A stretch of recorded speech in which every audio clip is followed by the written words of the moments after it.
What's up, guys? We live, we live, we live, we live. We doing it, man. It's been a long time. Been a long time that I've been live. Man, let's see what the overall market is doing, man. It's been red. Red. Only thing that's up is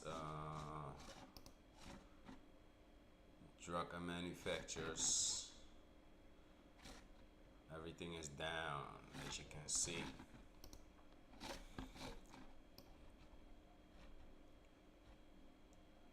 So I basically shared what Tesla was doing. As you can see, the S&P 500 just passed the 200-day moving average. Let me see the SPY.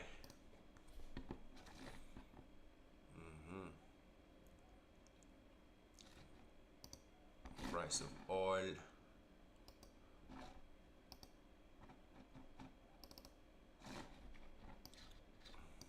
Oil is around 88. As you can see, how the dollar been doing.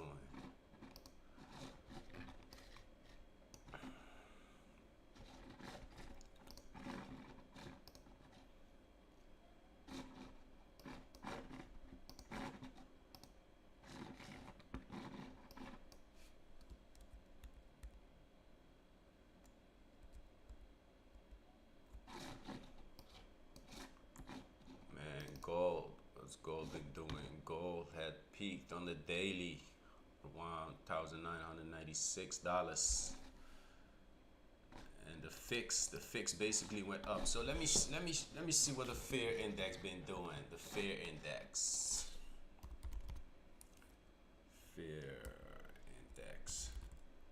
because the sentiment of the market is very low.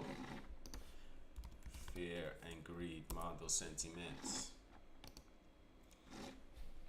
So the fear and greed sentiment is basically telling us what the overall market is doing, and it's around 26 points.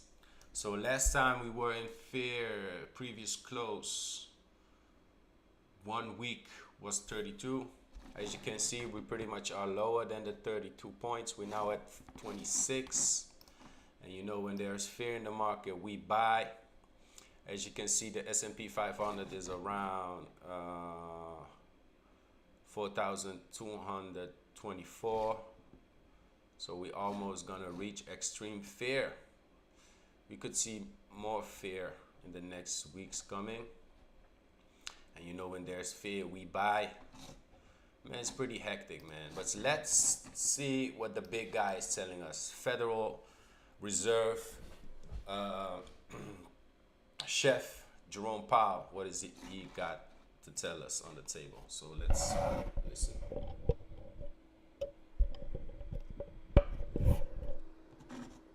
We certainly have a very resilient economy on our hands. We've got the economy growing strongly. If you think back a year, many forecasts called for the U.S. economy to be in recession this year. Not only has that not happened, growth is now running for this year above its longer run trend. So that's been a surprise, driven largely by consumer spending, driven by a very strong job market with people getting jobs with first high nominal wages, and then as inflation has come down, real wages, which is spurring spending. And we've also had inflation coming down. So, you know, it really is a story of much stronger demand. There may be some ways in which the economy is less affected by interest rates. It's hard to know precisely, but for example, any company with bond market access will have termed out its debt, right? And therefore may not be feeling the effects of higher rates. The same may be true of homeowners who have a long-term fixed rate, low rate mortgage, who then are therefore not, because it's not an adjustable rate or a higher rate, they're not feeling that increase in rates. So the economy may be somewhat less susceptible to the effects of rate increases. On the other hand, if you look at interest-sensitive spending, these are very much the places where we expect to see and do see effects. So, for example, in housing, or in the housing sector has been very affected by higher rates, as purchases of durable goods. If you look at surveys, people will not say that it's a good time to buy a car or a house, quite the contrary. So we see policy working through its usual channels. It may just be that rates haven't been high enough for long enough, and again, it's all happening in a context of very strong demand. So what he's been telling us is basically the high interest rates are basically going to stay where they at. It has a massive impact on house rates and the overall services. But I do think he's going to continue with the high interest rates. The housing market been getting knocked out, and it's pretty much expensive to buy a house at this point. Let me see, because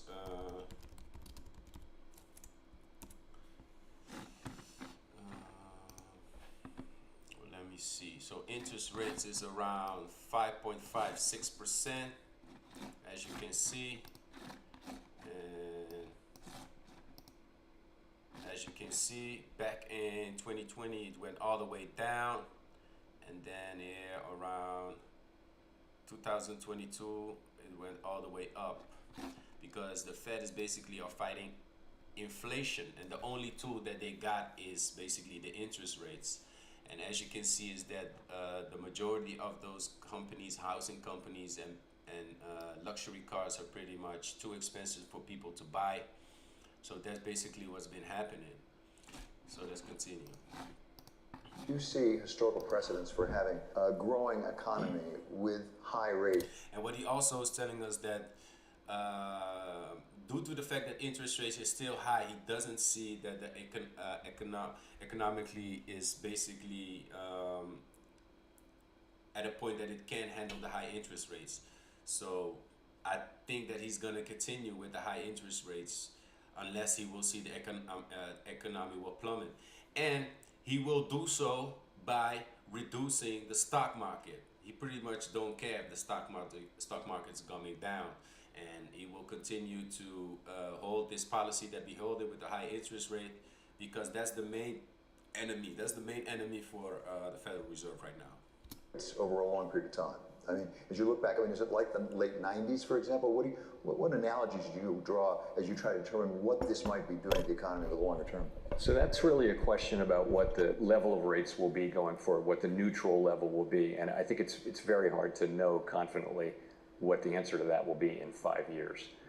Some of the reasons why rates were low for the last 25 years were just the aging of the global population and globalization, and so lots of savings and relatively So the reason why the interest rates was low, because global population, a lot of more people were born, and it was positive, everything was going good, but also due to quantitative easing, he basically was flooding money to the market, and he basically is the main reason why we at this environment with a high inflation, and inflation still sticking around 3.7, and the high interest rate, because for the last 10 years they've been basically flooding money on the market, and now we're pretty much at a point that money doesn't have any value. So he has to reduce the money that's on the market by rising the interest rates. That's the only tool that he got. Aging population, savings greater than investment, so rates are lower. So all of those led to low interest rates. So what has changed with the pandemic? You might see less effects from globalization. Certainly demographics, the aging of the global population has not changed. I mean, this is a discussion we're having on an ongoing basis. It doesn't really affect the current policy, but where will rates settle out? What will be a normal rate? So if a typical Fed tightening cycle would leave you at 5 or 6%, and this is in the before the pandemic and before the low inflation period, you would have had Fed rates in 4 or 5% or even higher frequently. Are we going back to that? I really don't know. I wouldn't want to speculate. I mean, my guess is it'll be somewhere in the middle, but I don't know. I mean, I think we can say this now. The effective lower bound is not an issue. We were very concerned about that. Right now, we're very far from the effective lower bound, and the economy's handling it just fine. But that's because we're at a time of really elevated demand. coming out of the pandemic as we reopened with fiscal stimulus and monetary stimulus. We have very strong demand in the United States. Hard to know what the economy will want in the way of interest rates when 5 years from now, when all of the effects of the pandemic are behind us. You mentioned long-term equilibrium rate, which you talked about again back in Jackson Hole in August of 2020. Back then you said you thought the sort of consensus had come down. I think it was from like 4.25% to 2.5%. Where is it today? So I think by any reckoning, long-term interest rates and the neutral interest rate came down steadily over the course of several decades. So where is it today? I don't know. We're finding it basically. The idea was, I think the median indication of what the real neutral rate was around 50 basis points before the pandemic. It may have risen in the near term. The real question that matters, though, is will it rise in the long term? And that we don't know. But do you need to know it in order to conduct monetary policy? I mean, you must have to have at least a theory. I mean, I'm not saying you have to be right about it, but you have to have a hypothesis, don't you? As you look at the data, you have to put the data through some sort of... That's a good question. What we have seen the Federal Reserve been doing is they've been pulling on the interest rate. They've been quantitative easing, flooding money on the market, quantitative tightening by rising the interest rate, but the Federal Reserve never been right. They just do what they do, and they will see what the overall economy will do. So that's a good question, because those guys are basically doing what they want, and they've been doing it for amount of years, like 50 years. So that's the game they will be doing. We all know that back in 1971, we changed the dollar standard from gold to basically printing all day long. So this is the result of what they've been doing, and yeah. Theory. So we all write down our estimates of the longer run neutral rate every quarter in the summary of economic projections, and that's based on models. It's based on also looking out the window and including lags, thinking how are our current rates affecting the economy. So the evidence of your eyes is that the economy is handling much higher rates, at least for now. Yeah, listen, this is what he be telling, that the overall economy is basically been operating with these high interest rates. So he's gonna tell us like, yo, the policy that they are implementing is basically doesn't have any effects on the overall economy. Without difficulty. So notionally, that might tell you that the neutral rate has risen, or it may just tell you that we haven't had rates high enough for long enough. You're right, though. But we have models for everything. We have formulas for everything. Ultimately, as a practitioner, we have to be focused on what the economy is telling us, even taking lags into account. What's it telling us? Does it feel like policy is too tight right now? I would have to say no. I think the evidence is not that a policy is too tight right now. As you can hear, he said that the policy that they're implementing right now with the high interest rate is not effective on the economy. So he's basically continuing with the policy. Yeah. And we're at 5.25% to 5.5%. One of the things you're most concerned about is the real economy, what's going on in the real economy. You distinguish yourself from some of your predecessors in that you have a significant exposure to the private sector, not just the public sector, academics. As you talk to CEOs, people in business, what are you hearing about the cost of capital? Because these bond prices are really affecting cost of capital for the first time in a while. There was a long time the cost of capital felt like it was almost zero. And business changes an awful lot when the price of money goes up. I talked to several people this week who run companies, and they each said that the economy remains strong and that they don't see the consumer. You see, there's some areas where spending is softening, but overall, I mean, look at the retail sales number. The consumer is strong. Volume's not going up very much, but companies are profitable. You don't, now if you get to where I think the cost of capital would really matter would be for smaller companies and early stage companies, and that really does matter.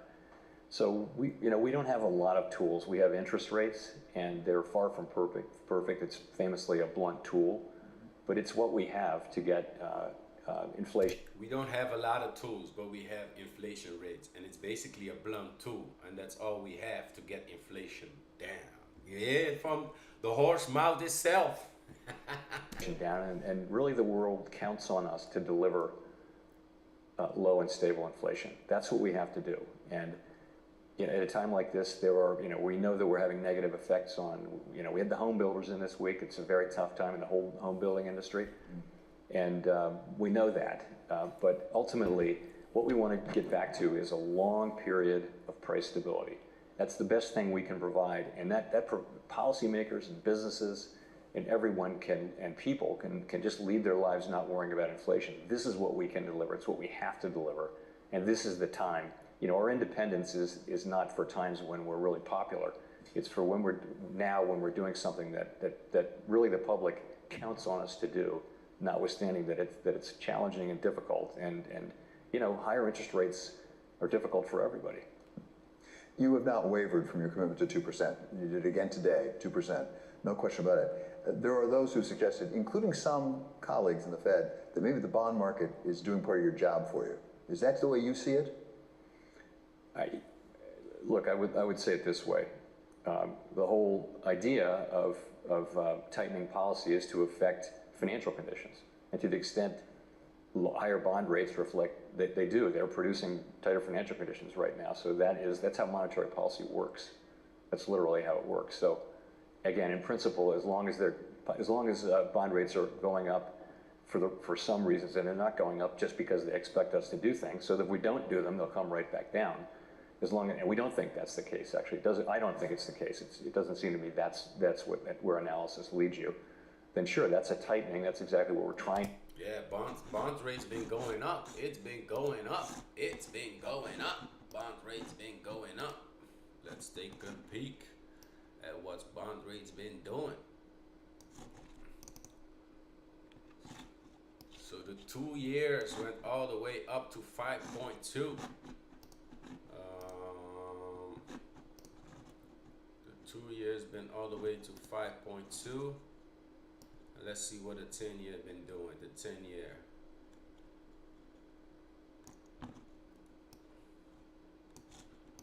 Is all 5.08.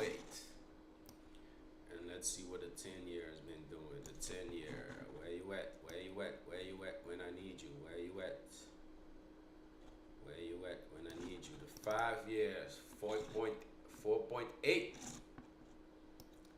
Where you at? We need a 10-year.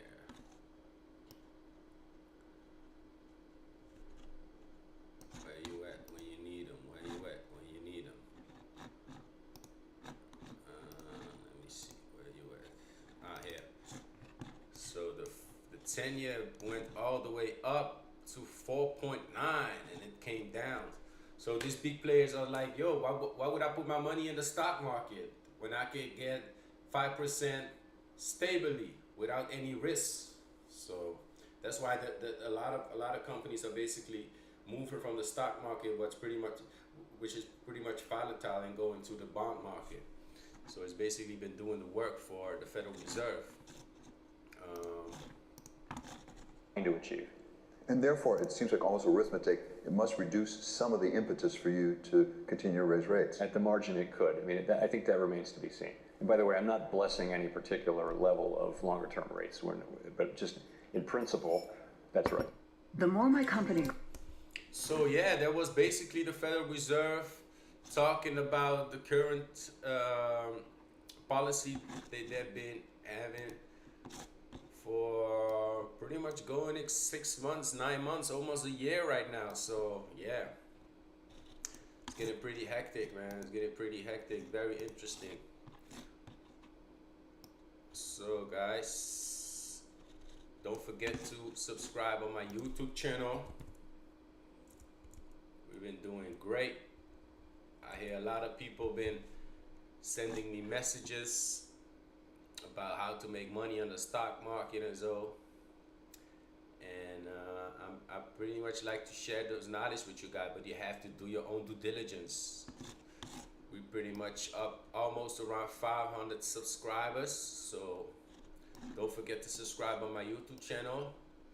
I've been doing this for a few years right now, as you can see, and yeah, we've been doing it, as you can see, shorting Apple, and yeah, it's interesting.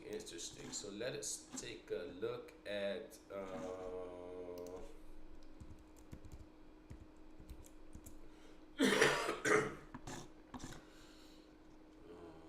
groups.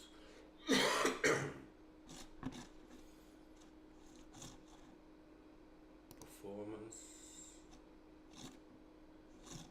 Now let's go back to groups. So let's see. Technology, 1 year performance, doing it great. Energy was doing it great lately, but it's pretty much coming down. 3 year performance, energy was still great. 1 month, community and energy still good. So as you can see, energy been going a little bit down lately. What's still high in the half year performance is technology. Yeah. So what I want to share with you guys is like these guys. So we have a few stocks that basically are doing it right, even if it's we're in a bear market, we're in the war. Those stocks are called the consumer defensive stocks. Those stocks are basically stocks like Cost, PG, HISY, Walmart, Pepsi, and McDonald's. These are stocks that basically, if it's going bad with the economy, people are still going to McDonald's. People still like to buy some chocolates, and the number one of these defensive stocks is Cost. Cost been doing it great. I was thinking about buying some few of these shares, because when the S&P 500 is going down, these stocks are basically still doing it great, because even in the world, people still want to go to McDonald's with the whole situation in Israel and Palestine. And we had another war behind us, but it's still going on, Ukraine and Russia. So, but the last stock that's not basically doing good and is not beating the S&P 500 is Coca-Cola. So as you can see, I made a note. This stock didn't beat the S&P, right? All other stocks in the defensive rest did. So McDonald's is one, and it's been coming down lately. In a few months, good 18%. So these are the stocks that you basically want to have. So I would like to McDonald's to go down. You got Pepsi. Pepsi been coming down last 3 months, 18%. So these are the few stocks that you want to buy. Walmart. Walmart is on its second month of down.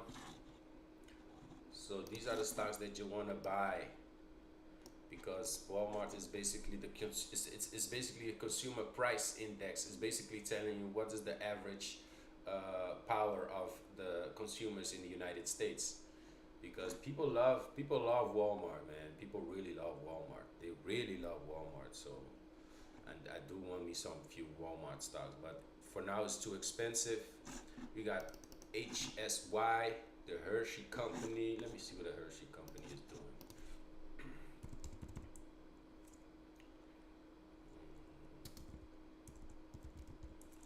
Let me see what the Hershey Company is doing. I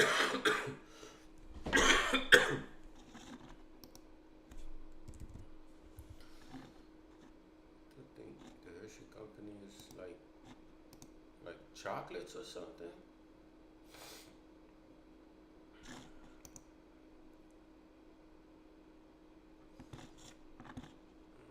Consumer defense, yeah, Chocolate Avenue.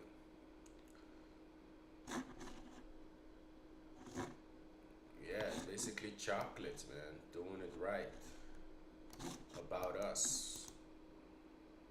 About the company, yeah. You members of good people around the world, iconic about the company.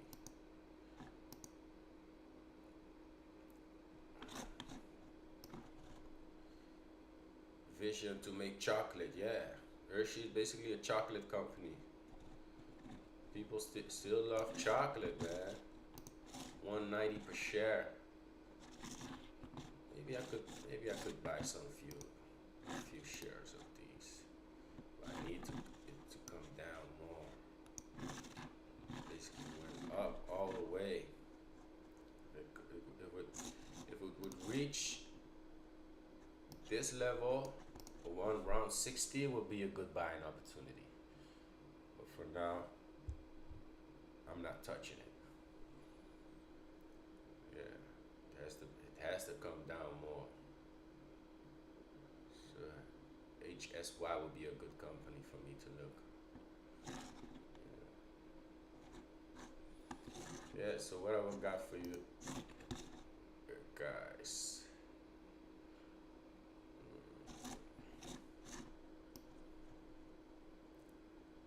Yeah, I do think we still could reach a last rally. Could we reach a last rally? Yeah, that's pretty much the question. Could we reach another rally? Is it likely that we can reach another rally? Is that what I wanted to do? So as you can see, could we reach another rally? So could this be another pullback? Just a pullback to reach here and go all the way up. Could that be a possibility? That we still gonna reach some higher levels, and it will go all the way in the first quarter of January 2024. Could it be a good possibility? It could be. We had COVID lows, 3,000 all the way back to 2,188. There was COVID lows back in March 2020. Then we went all the way up. We reached the top, 4,768 points. Basically, this bar was all quantitative easing. So if you bought here with COVID, you made a lot of money, man. You made a lot. Let me see how much percent it was. And 180, basically 180%. So if you've bought a few stocks around this period, man, you pretty much was balling, man. So we could see a last rally, man. I do suggest to get this last rally, guys. It's not financial advice, but yeah, man.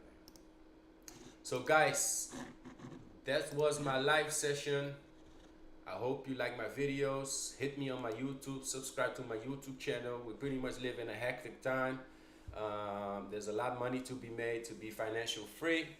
Start owning shit, start owning some real estate, start owning some stocks, start owning some gold. I also buy gold.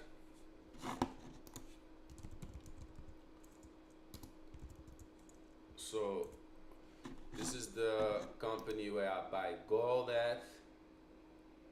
No, it's not this one. Is it?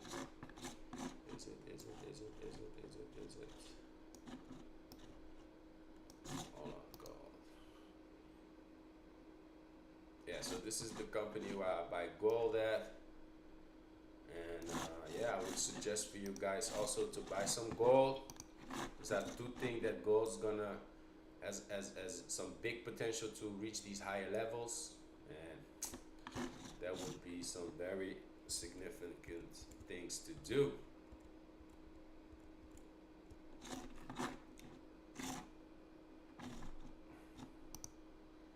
So guys, I'm at the end of my live stream. Try to follow me on my Twitter account, JoopvdClips.eat. I've not been fully effective in crypto space. I've been all the way fully in the stocks. It's more interesting for me not right now. So hit me on my Twitter, my socials, and we doing it, man. I'm also on TikTok. And thank you for watching, guys. See y'all in the next live. and I will go live again tomorrow. So see you on the next video. Peace. We out.